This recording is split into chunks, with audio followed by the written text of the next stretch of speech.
Tomas Reed hears his name called the way a bell tolls in a quiet church and rises from the last bench like a man who already knows the ending of a story, trousers a touch wrinkled, tie plain, hands empty, no lawyer, no folder, no one standing behind him to say this is who he is. Two uniformed officers at the back nudge each other and let out low laughs that sound like furniture being dragged, one saying that's him for sure, the other betting he's a fake who'll talk sovereign nonsense to a board. Judge and the judge,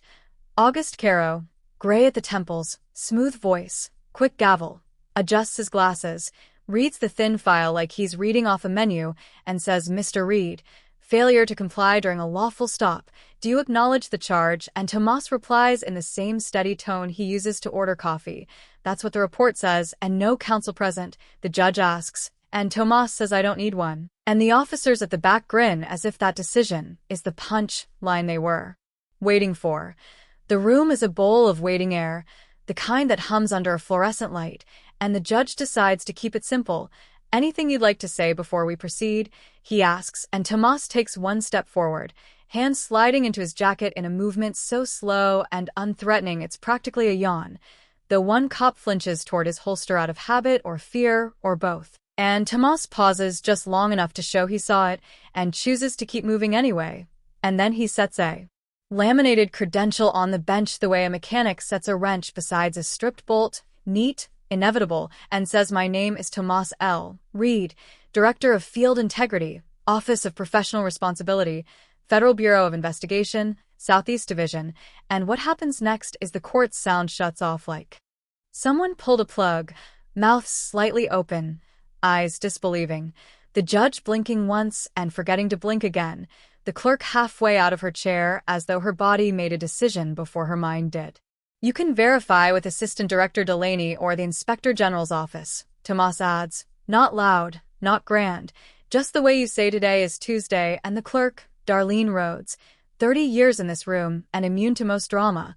asks softly if His Honor would like her to place the call, and His Honor nods too fast, and the officers who were laughing now look like men who ordered the wrong thing and swallowed, and the clerk leaves. And while the room breathes in silence, the past slides in. Like a tide he did not call but always knows will come, the red and blue reflections pulsing on damp asphalt, the shoulder of Highway 17 outside Bayfield, Alabama, 10:33 at night, a silver rental Camry because anonymity is a skill set, and two officers, Harlan Pike with the shaved head and knuckles like walnuts, Wes Tenney with a fresh haircut and the kind of smile that doesn't ask permission, walking up like they own the dark, and the first raps hard on the glass and barks license and registration without so much as a greeting, and Tomas lowers the window halfway and asks what prompted the stop, and the answer is a brittle "you failed to signal that last lane change," and Tomas says calmly, "I'm fairly certain I did," and the second officer leans into the passenger side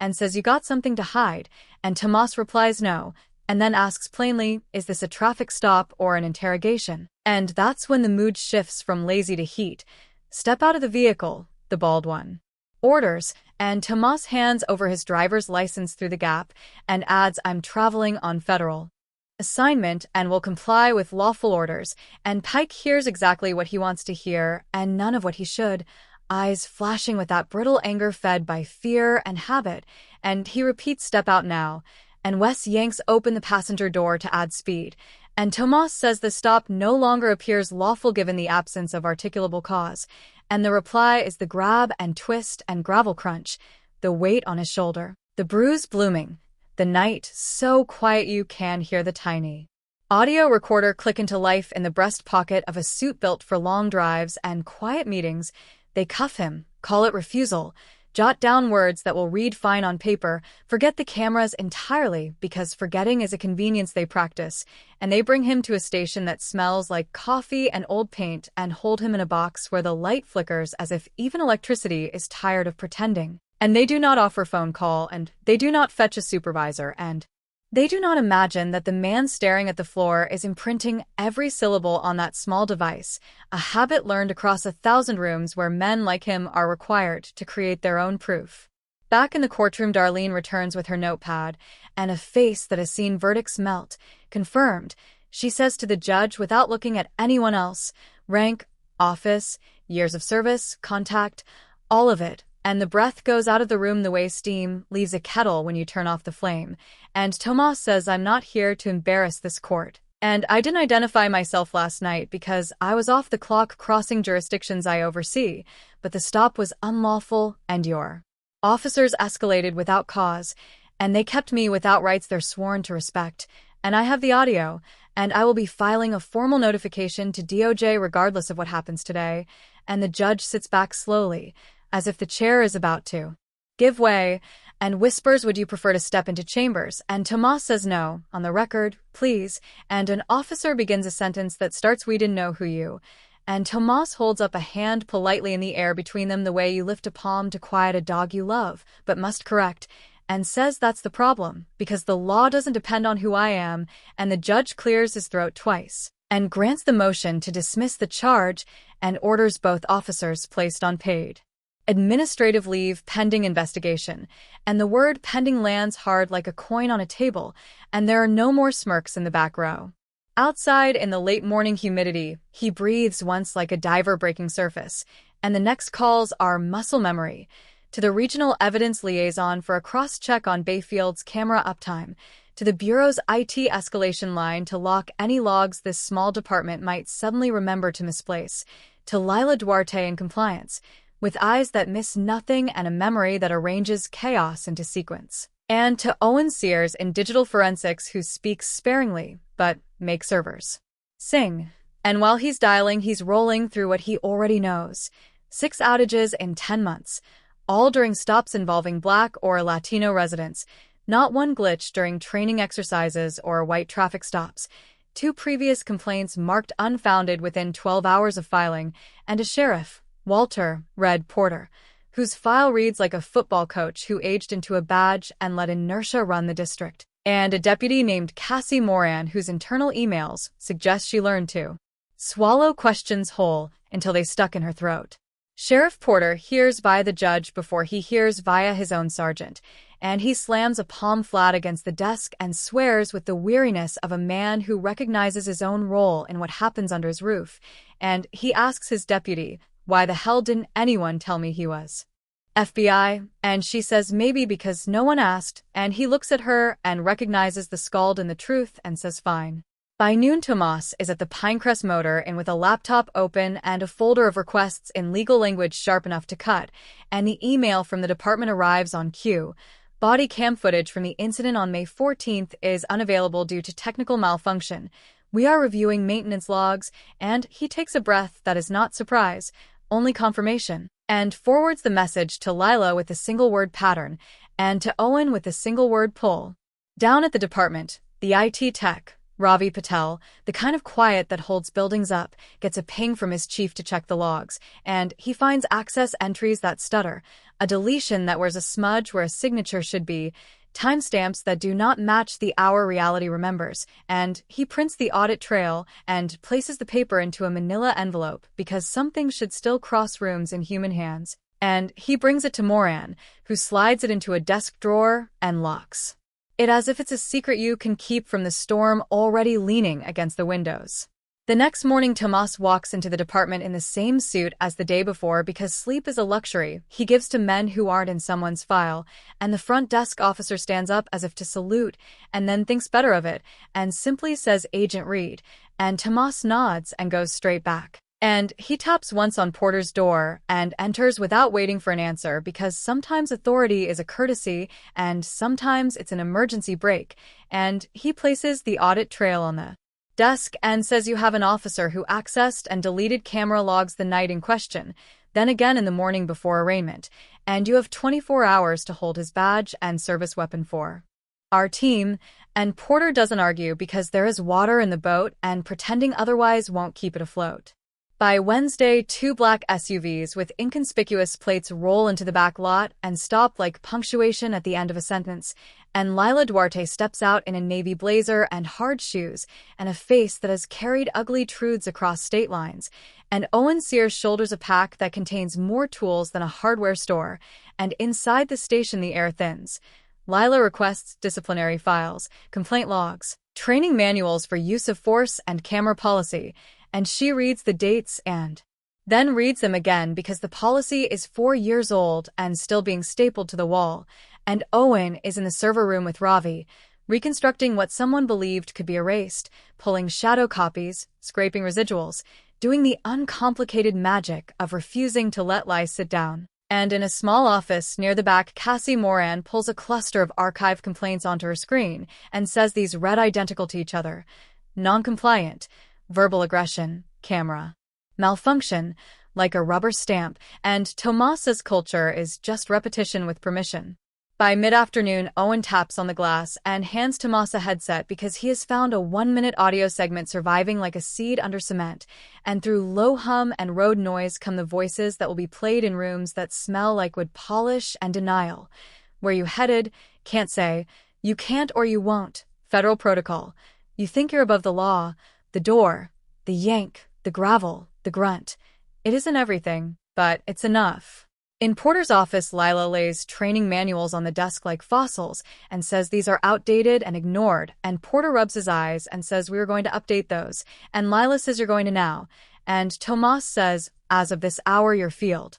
operations are on compliance hold, emergencies only. Every other call will be handled with mutual aid until the review concludes, and the sheriff opens his mouth to say what that will do to them, and then shuts it because of what not doing anything has already done to everyone else. Bayfield is a town that chews gossip into action only after someone puts a microphone on the table, and by Friday a grainy clip runs on local news with the word federal protocol threaded through like a chorus, and barber chairs turn, and pew whispers thicken, and a town hall is called in the gym at the community center where the floor still smells faintly of varnish, and the mayor, Bobby Ellison, round-shouldered, careful, says we will cooperate, and a woman in the back, Felicia Ward, who filed a complaint 2 summers ago that drowned in paperwork, stands and says don't cooperate, obey, and applause pops like oil in a pan and keeps popping, and one by one the mic tells stories that were never allowed to be stories, and when Sheriff Porter steps up he loses the middle of a sentence to the truth in his throat, and then finds the rest of it, and says we didn't know who Mr. Reed was, but that is not the point. The point is we didn't care who too many of you were, and that's on me, and we will reopen dismissed complaints and accept oversight. And if that includes me, then that includes me. And a voice up front says talk is cheap, and he nods and says then cash it. Tomas stands against the cinderblock wall with his arms crossed and watches not Porter, not Ellison, not the cameras, but the room. The way the air changes when silence turns into record, and Cassie joins him and whispers you believe any of this sticks,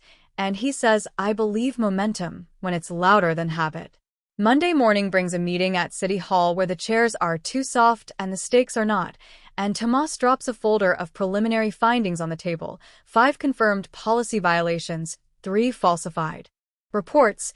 2 instances of camera tampering, 1 active obstruction of a federal inquiry, and Lila outlines the personnel audit, and Owen slides a printed map of access logs across to the mayor like a surgical diagram, and Cassie, now designated liaison, says hire a civilian review board and open a direct portal for community reporting and make it public. And Ellison looks like a man choosing between drowning and learning to swim and finally nods and signs, and by afternoon Officer Harlan Pike has a termination letter in his hand and a face that cannot decide if it is angry or empty, and he says I did what I thought was right and Porter says you did what was easy, and there is a difference, and Pike leaves through a door that sticks on humid days and it sticks for him, and behind him a precinct exhales into a shape it does not recognize yet. The work turns practical because speeches do not write policy and fury does not build rails.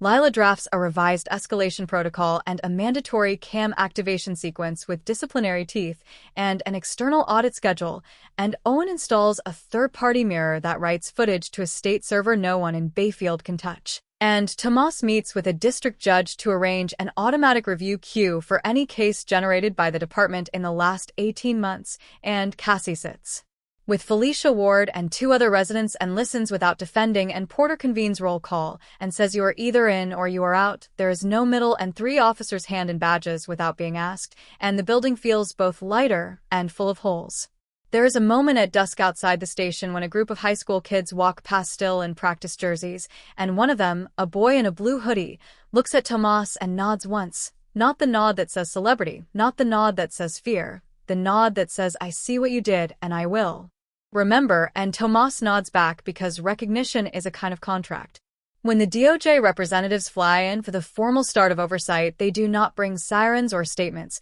They bring binders and a slow appetite for truth, and Bayfield settles into the sound of paper turning and doors opening without knocking and calls being returned that used to drop into voicemail. And it is not a movie, so there is no music at the swell, but habits start to break on the edges. A veteran patrolman asks a citizen if she'd like to call a neighbor to stand with her during a search. A rookie returns to a stop to apologize for a tone he heard in his own voice on playback. Porter demotes a sergeant he's fished with for 25 years because the logs say what they say and friendship is not a loophole. The night before Tomas heads out, he sits on the bed at the Pinecrest with his shoes still on and his phone face down, and the room is the kind that asks nothing of you and gives you four walls and a lamp and a mirror that doesn't lie, and he lets himself feel the weight and exactly 1 minute of anger, the kind you fold neatly and put away because you'll need your hands free tomorrow. And when the minute is done, he calls Lila to go over the audit schedule one last time,